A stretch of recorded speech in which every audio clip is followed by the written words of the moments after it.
모든 인간은 때가 되면 해야 할 일들이 있습니다. 우리가 이제 태어나서 유치원에 가야 될 때가 있고요. 그 다음에 이제 초등학교 가야 될 때가 있고, 또 대학교 가야 될 때가 있고, 대학교 졸업하면 또 이제 취직을 해야 되고, 그리고 이제 결혼을 또 하게 되죠. 결혼하고 아이를 낳고 아이를 키우고 하는 모든 일들에는 때가 이렇게 존재합니다. 때로는 어떨 때는 우리가 이제 꿈을 이루기 위해서 그 목적된 날짜 시간을 좀 뒤로 연장하기도 합니다. 이스라엘이라는 나라는 지금 이제 가나안을 목전에 두고 있었어요.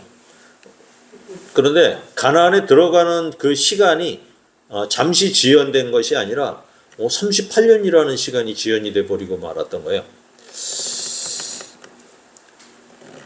그러니까 38년이라는 시간은 1세대의 조상들이 다 죽는 시간으로 나타난 것이죠. 그렇다면은 과연 가나안에 정탐을 했던 정탐꾼들이 와서 그렇게 불평불만을 했다고 그렇게까지 시간이 늦춰지고 지연이 될 필요가 있었을까 하는 생각을 해봅니다. 또 마찬가지로 이스라엘 백성들은 정탐을 갔다 와서 그렇게까지 불평불만을 하고 이랬어야 됐을 것인가 하는 생각을 해봅니다. 또 불평불만이라는 것은 사실 시간이 지나면서 또 해결이 되기도 하고요. 어떤 때는 그냥 넘어가기도 하는 그런 일상에서 나타난 문제였는데 하나님께서 왜 무엇을 문제 삼으셨고 또 무엇을 어떻게 하기를 원하셨고 백성들은 왜 어떻게 써야만 하는가, 무엇이 문제일까 하는 것을 갖다 우리가 한번 생각해 봤으면 좋겠습니다. 이스라엘의 목적은 가나안에 들어가는 거였어요. 지금 땅이 없으니까 가나안에 들어가는 게 목적이었는데 하나님의 목적은 가나안 땅이 아니었던 거예요. 하나님께서는 어떤 목적을 가지시고 이스라엘에게 가나안 땅보다 훨씬 더 큰 땅을 주시겠다고 약속을 하셨던 거예요. 그러니까 유브라데까지 하나님께서 주시겠다고 하신 그 땅에는 어떠한 목적이 있었다는 얘기죠. 그런데 이스라엘 백성들은 하나님이 원래 주시겠다고 한 큰 땅을 차지하지는 못했어요. 그런데 그거보다도 훨씬 조그만 이 가나안 땅을 차지하기 위해서 하는 그 행위 자체도 문제가 생길 정도로 심각한 자격 미달 사태가 발생을 하고 말았어요. 그냥 구원을 받고 우리도 믿음 생활을 하지만 완벽한 성도가 되기는 사실 어렵지 않습니까? 때로는 우리가 세상과 양다리를 걸치고 살기도 하고 어떤 때 너무 세상에 바꾸게 되면 내가 과연 예수를 믿었던 사람인가 할 정도로 그렇게 새까맣게 하나님에 대해서 잊어버리고 생활을 할 때도 많이 있습니다. 그렇지만 우리도 신앙생활을 하면서 점차적으로 고난이 오고 그 다음에 그걸 극복하고 환난을 극복하고 이러는 과정에서 우리의 신앙은 조금씩 성장을 해 나가는 걸 알 수가 있어요. 신앙이 성장함에 따라서 우리가 가지고 인격도 또한 점차 성숙해지는 것을 우리가 볼 수가 있습니다. 그러니까 이 광야 생활이라는 것은 우리가 모든 것을 다 하나님께 그냥 맡겨버리고 항복하는 그런 시간입니다.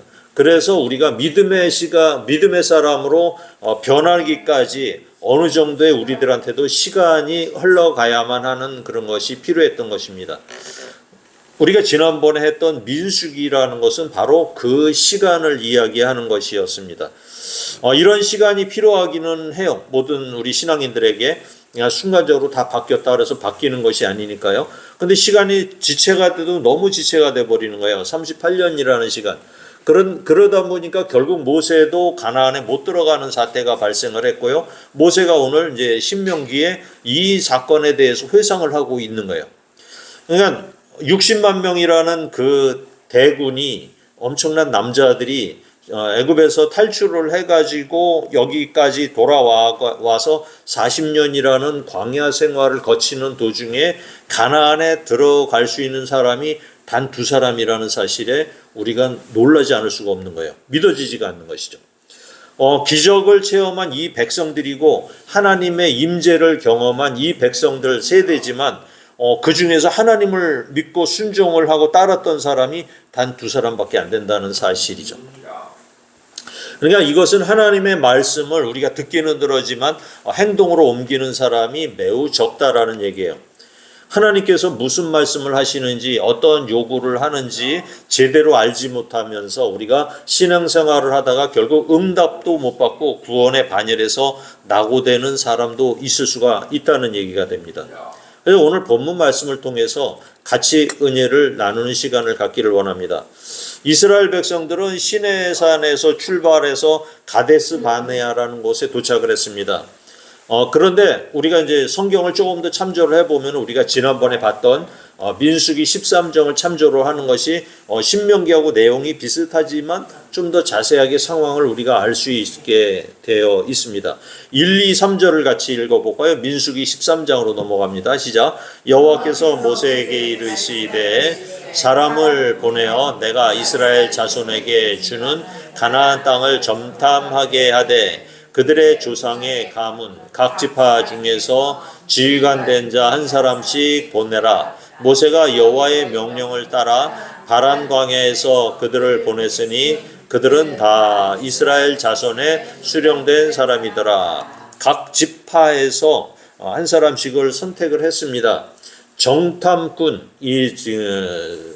정탐꾼, 그러니까 지금으로 얘기하면 스파이 같은 사람들, 이런 사람이 되려면 미션 임파서블에 나오는 톰 크루즈 정도의 그 정도 능력을 가진 사람이 스파이로 되게 선정이 되죠.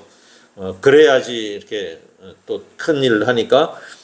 그리고 이스라엘의 한 지파의 평균 인구가 남자들만 세는 거예요. 20세 이상 남자들만. 그러니까 60만 명이 나왔으니까 한 지파 하면은 대개 이제 남자들 수가 그것도 장정이 5만 명씩은 평균적으로 있었다고 봐야 되겠죠. 평균적으로 5만 명. 근데 5만 명 중에서 그대로 거기서 또 쓸만한 사람을 선발을 한 거예요. 그러니까는 그 사람은 참 대단한 사람이었겠죠. 집안도 좋아야 했을 거고요. 용감했을 것이고 싸움도 잘하고 그 다음 리더십도 있고 지혜와 지식도 있는 사람이 선발되었겠죠. 그냥 아무렇게나 빌빌하면서 그냥 그런 사람은 뽑지 않았을 거예요. 거기에다가 이렇게 앞장서서 하려면은 신앙심도 있었겠죠. 그런 사람이고 열심인 사람이 뽑혔을 거예요. 근데 각 지파 나라 사람들 중에서는 한 사람씩 뽑았지만 대단히 괜찮은 사람들이 뽑혔을 거예요. 근데 그 중에 이제 우리가 이름을 쭉 나열을 하지만 우리가 아는 두 사람이 있죠. 6절, 8절 같이 읽어볼까요? 시작. 유다 지파에서는 여분네 아들 갈렙이요, 에브라임 집에서는 눈아의 아들 호세아요. 갈렙이라는 사람, 전에도 한번 말씀드렸죠. 갈렙이라는 뜻은 개라는 뜻이에요. 개. 갈렙은 개라는 뜻인데 그나스에서 온 사람이에요. 그나스라는 건 유럽 쪽에 이제 한 지방, 변방 지방 같은데 아마 전쟁을 하다가 애굽의 포로로 잡혀갔던 그 집안 같아요. 근데 출애굽 때 이 가족이 이제 같이 따라 나온 거예요. 잡족이라 그래서 이제 따라 나왔었죠. 출애굽할 때. 그런데 이 갈렙이라는 사람은 이제 유대인으로 개종을 해서 할례를 받고 그렇게 하면서 유다 지파에 속한 사람이 되었던 것이죠. 그리고 또 한 사람은 호세아라고 하는 사람인데 지금 호세아라고 되어 있는데 호세아라는 말은 여호수아라는 뜻이에요. 여호수아 발음은 같아요. 여호수아, 호세아. 그러니까 쓰기에 따라 듣기에 따라서 쓴 거예요. 근데 또 이 이름이 바로 예수입니다. 예수. 그러니까 호세아, 여호수아, 예수 다 그쪽 말로는 같은 말이에요. 17절부터 20절까지 볼까요? 시작. 모세가 가나안 땅을 정탐하러 그들을 보내며 이르되 너희는 네겝길로 행하여 산지로 올라가서 그 땅이 어떠한지 정탐하라. 곧 그 땅 거민이 강한지 약한지 많은지 적은지와 그들이 사는 땅이 좋은지 나쁜지 사는 성읍이 진영인지 산성인지와 토지가 비옥한지 메마른지 나무가 있는지 없는지를 탐지하라. 담대하라. 또 그 땅에 실과를 가져오라 하니 그때는 포도가 처음 익을 즈음이었더라.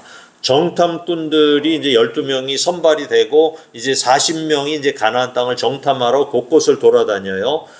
그리고 또 여기 나오는 대로 정탐을 해야 할 항목이 뭔지 그걸 잘 숙지를 하고 이제 떠난 거예요. 그래서 이 사람들이 또 이제 헤브론 지방, 헤브론 하면 자기네들이 이제 먼 할아버지가 살던 땅이죠. 아브라함, 이삭, 야곱이 살던 그 동네를 가보니까 그 동네는 이미 아낙자손, 거인족 속인 아낙자손 아히만과 세세와 달메가 있었다, 이렇게 기록을 해요. 거인족들이 자리를 잡고 이미 그곳에서 살고 있었는데 자기 할아버지가 원래 그 땅 주인이었잖아요. 야곱 할아버지가 거기서 살다가 애굽으로 내려간 지 430년, 40에 430년이 지난 후에 여기를 와봤지만 도저히 주인 노릇을 할 수가 없는 거예요. 너무 시간이 흘러버렸던 것이죠. 23절입니다.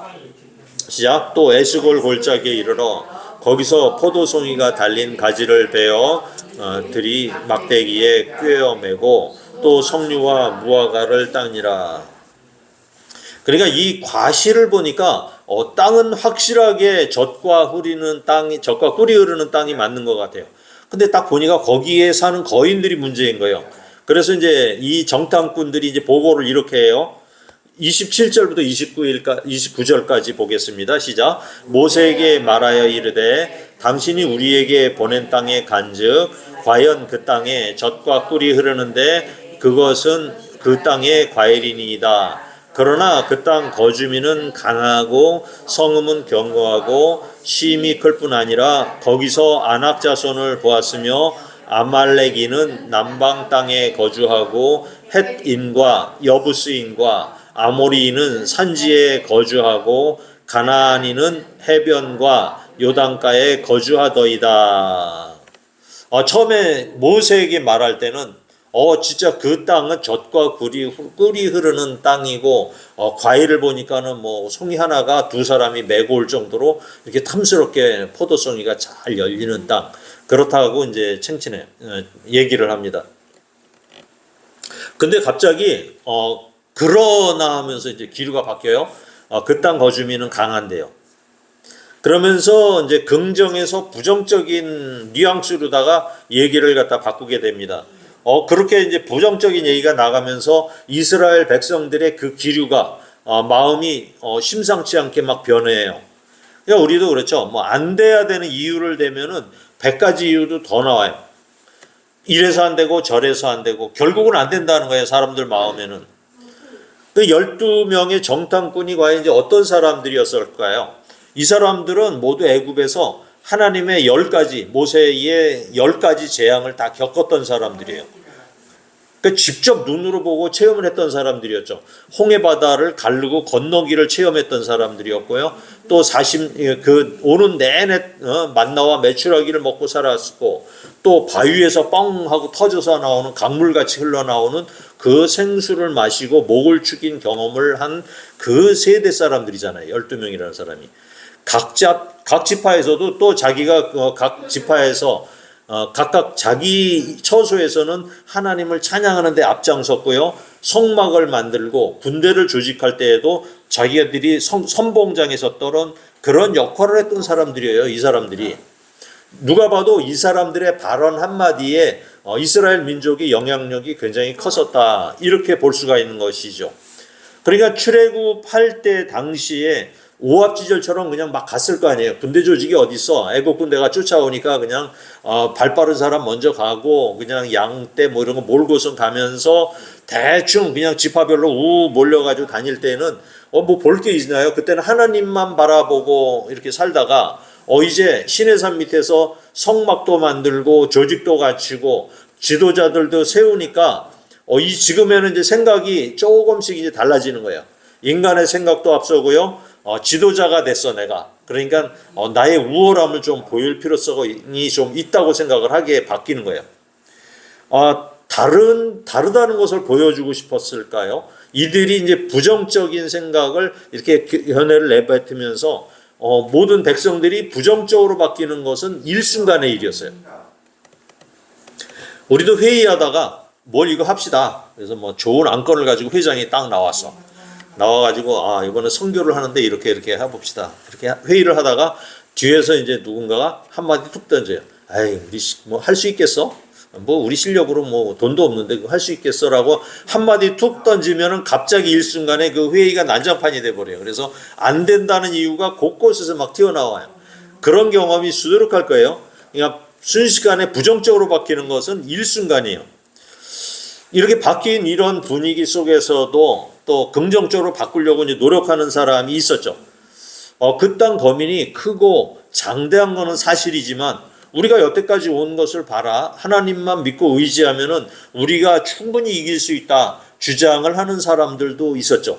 여호수아와 갈렙 두 사람이 여기에 반기를 들고 설득을 하려고 내기를 했었죠. 민수기 13장 30절을 볼까요? 시작. 갈렙이 모세 앞에서 백성을 조용하게 하고 이르되 우리가 곧 올라가서 그 땅을 취하자 능히 이르기라 하나. 그렇게 이제 강력히 주장을 했는데 열 지파 사람들은 그렇게 하질 않았어요. 밤새도록 부르짖으면서 통곡을 합니다. 모세와 아론을 막 원망을 하기 시작을 해요. 하나님이 우리를 광야에서 죽이든지 그냥 애굽 땅에 이렇게 내버려 두든지 하지 왜 여기까지 데려와서 우리를 죽이려 하느냐고 대성통곡을 하기 시작합니다. 2절, 이제 민수기 14장으로 넘어가 볼까요? 2절에서 4절입니다. 시작. 이스라엘 자손이 다 모세와 아론을 원망하며 온 회중이 그들에게 이르되 우리가 애굽 땅에서 죽었거나 이 광야에서 죽었으면 좋았을 것을 어찌하여 여호와가 우리를 그 땅으로 인도하여 칼에 쓰러지게 하려 하는가? 우리 처자가 사로잡히리니 애굽으로 돌아가는 것이 낫지 아니하랴. 이에 서로 말하되 우리가 한 지휘관을 세우고 애굽으로 돌아가자 하매. 이걸 제가 지난번에 백투더 애굽으로 돌아가자 운동이 일어났다 한번 말씀을 드린 적이 있죠. 그냥 마음만 먹으면 여기에서 애굽까지 가는 거리는 일주일이면 가요. 거리가 더 가까워졌어요.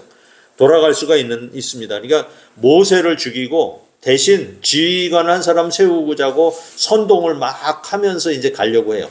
그러니까 백성들은 그동안 열심히 여기까지 왔는데 하나님이 아주 이상한 마음을 먹으신 거다.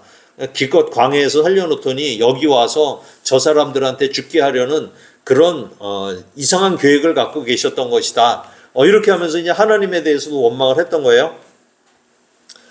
6절부터 이제 10절까지 그 당시 상황을 우리가 같이 한번 읽어볼까요? 시작. 그 땅을 정탐한 자 중 눈의 아들 여호수아와 여분네의 아들 갈렙이 자기들의 옷을 찢고 이스라엘 자손의 온 회중에게 말하여 이르되 우리가 두루다니며 정탐한 땅은 심히 아름다운 땅이라.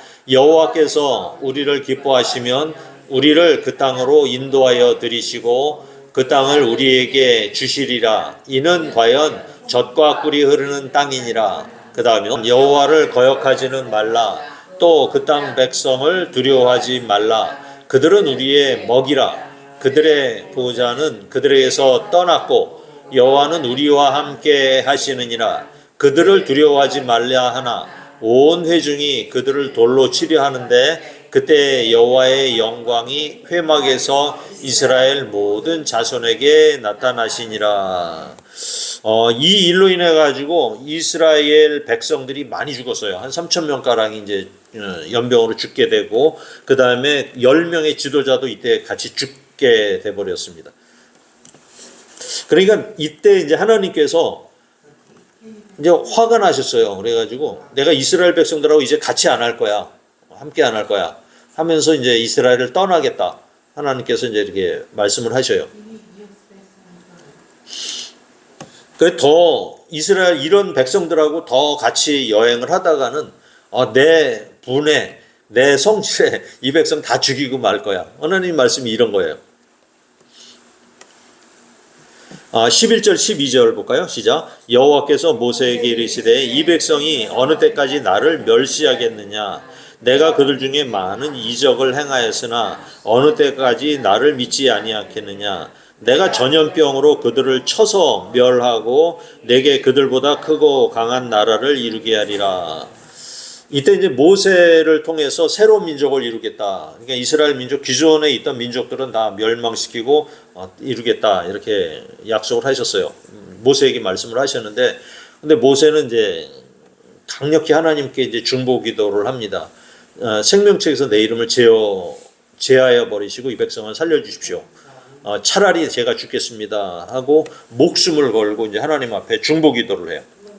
하나님께서 또 모세의 말이라면은 또 껌뻑하고 이제 넘어가시죠. 그러니까 하나님께서 진노를 누그러뜨리시고 하나님께 그러면 내가 너희와 함께 하겠다 이렇게 약속을 하십니다.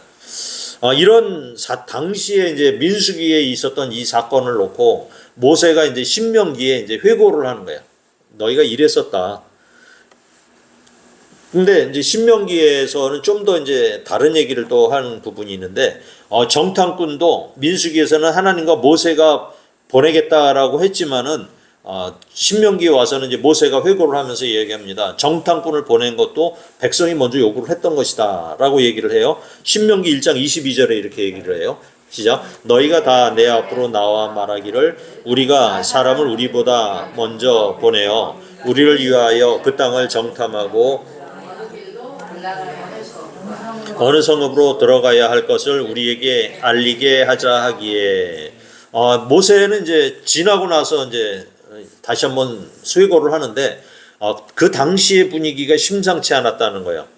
그래서 일단은 허락을 하고 정탐꾼을 보냈는데 결국은 이런 사태로 발전하고 말았다. 40년 동안 한 번도 이스라엘은 자신을 위해서 정탐을 하거나 전쟁을 하거나 숙소를 정하는 일을 한 적은 없어요. 이스라엘 백성들은 농사를 짓거나 사냥을 한 적조차도 없어요.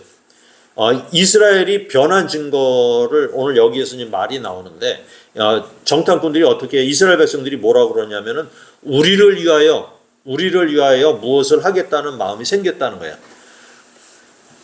오로지 하나님만 바라보고 그냥 하나님이 그냥 가라면 가고 쓰라면 쓰고 이렇게 하나님이 이제 맛있는 먹을 것도 내려주시고 그렇게 오로지 하나님만 바라보고 이렇게 진행하던 이 백성들이 조직을 갖추어 주니까 믿음 대신에 이제 무엇인가 자기가 할 수 있다라고 생각을 하기 시작했다는 거예요. 34절 35절 신명기로 이제 넘어갑니다. 1장 34절 35절 시작. 여호와께서 너희의 말소리를 들으시고 노하여 맹세하여 이르시되 이 악한 세대 사람들 중에는 내가 그들의 조상에게 주기로 맹세한 좋은 땅을 볼 자가 하나도 없으리라. 출애굽 당시 1세대는 정말로 많은 경험을 했고 기적과 경험 모든 것을 다 경험했던 세대였어요.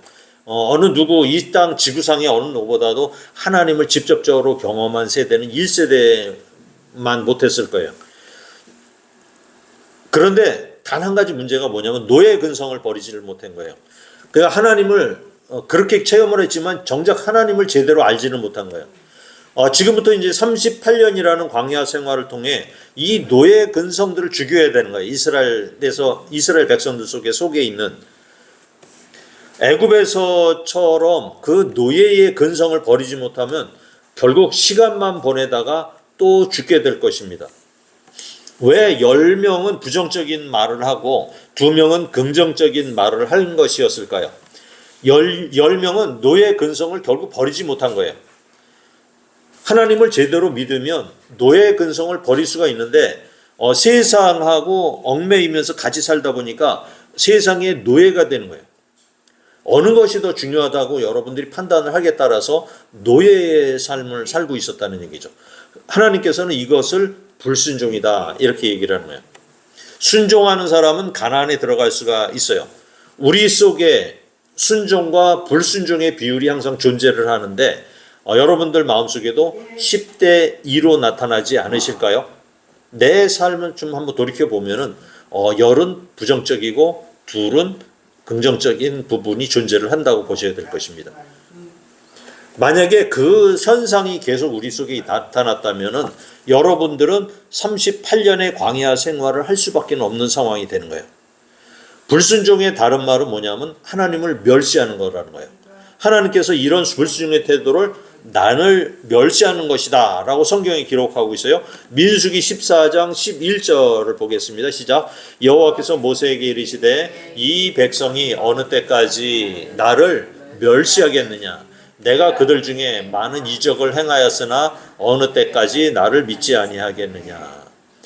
그러면서 이제 본격적으로 광야로 들어가라 하고 이제 다시 명령을 하십니다. 신명기로 다시 돌아와서 1장 40절 시작. 너희는 방향을 돌려 홍해 길을 따라 광야로 들어갈지니라 하시매.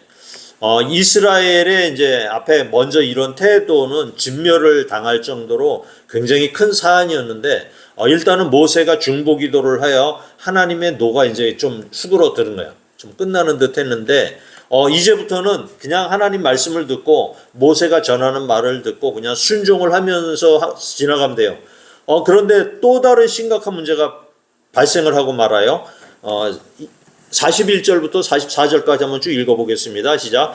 너희가 대답하여 내게 이르기를 우리가 여호와께 범죄하여 싸우니 우리 하나님께서 너희에게 명령하신 대로 우리가 올라가서 싸우리다 하고 너희가 각각 무기를 가지고 경솔히 산지로 올라가려 할 때에 여호와께서 내게 이르시되 너는 그들에게 이르기를 너희는 올라가지 말라 싸우지도 말라 내가 너희 중에 있지 아니하니 너희가 내 대적에게 패할까 하노라 하시기로. 다음. 내가 너희에게 말하였으나 너희가 듣지 아니하고 여호와의 명령을 거역하고 거리낌 없이 산지로 올라가매 그 산지에 거주하는 아모리 족속이 너희에게로 마주 나와 벌떼같이 너희를 쫓아 세일산에서 쳐서 호르마까지 이른지라. 이거 완전히 이제 청개구리 심보죠. 청개구리 심보. 가서 점령을 하라고 할 때는 안 간다고 거부를 하더니 이제 그럼 가지 말고 광야로 들어가라 그랬더니 자기들 멋대로 군대들을 이끌고 올라갔다가 아주 참패를 당하고 말아요. 그냥 가라고 했었지 않았느냐. 그냥 백성들의 생각은 어제 하나님 가라고 했지 않았습니까? 그러니까 가면 되지 않느냐. 가지 말라니까 또 이렇게 반응을 했던 거예요. 그러면 어깃장을 부리면서 갔다가 많은 병사들이 거기서 죽고 말아요. 그냥 올라가라는 것도 하나님의 명령이고요. 올라가지 말라 하는 것도 하나님의 명령이에요. 하라는 것도 있고 하지 말라는 것도 있다는 거예요. 순종은 주님이 무슨 말씀을 하시든지 따라야 하는 것을 이야기하는 거예요.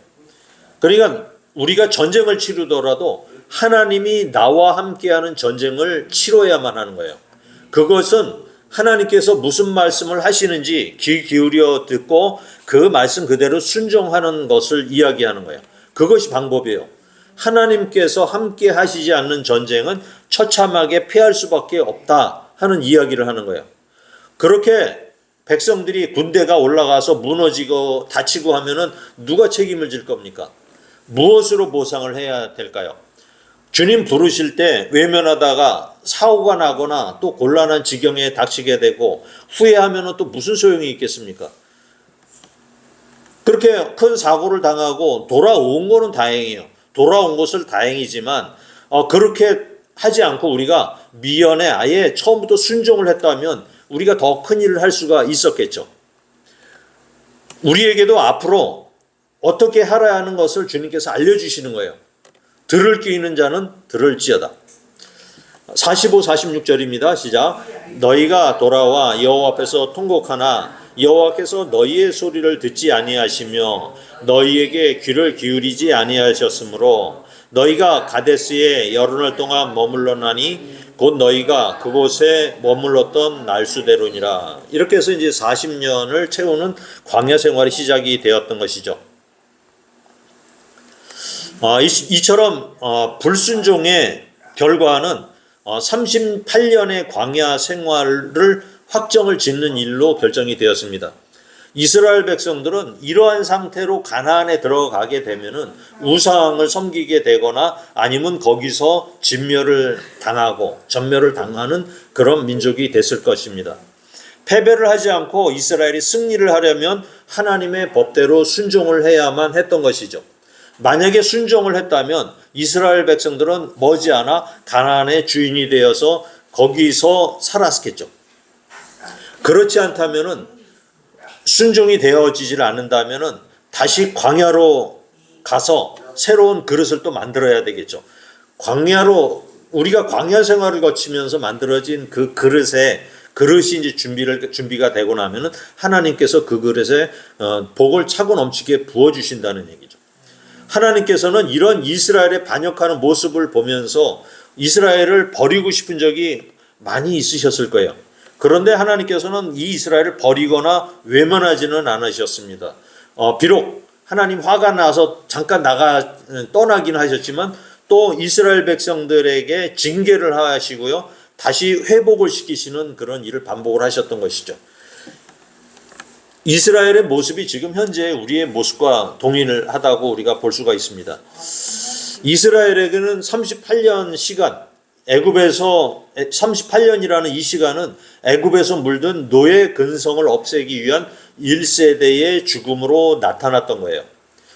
우리가 신앙생활을 제대로 못하는 우리에게 우리가 불순종에서 신앙 순종으로 바꾸는 이 기간 동안에 우리에게도 시간이 필요한데 이것이 어떻게 나타나느냐? 응답이 지연되는 것으로 나타나는 거예요. 응답이 바로 응답되지 않는 그런 일로 나타나진 거죠. 우리는 이제 열심히 기도를 함에도 응답이 없다면은 이제 그 기도가 과연 하나님이 원하신 기도인가를 우리가 다시 한번 돌이켜 봐야 돼요. 이것이 기도가 순전히 그냥 나의 욕심을 위한 나를 위한 기도가 아닌지 우리가 돌이켜 볼 필요가 있다는 것입니다. 그래서 우리는 하나님의 말씀을 제대로 이행하고요. 이해해야 되고 행하기를 위해서 힘을 쓰시는 우리 성도님들이 되시기 바랍니다. 아멘.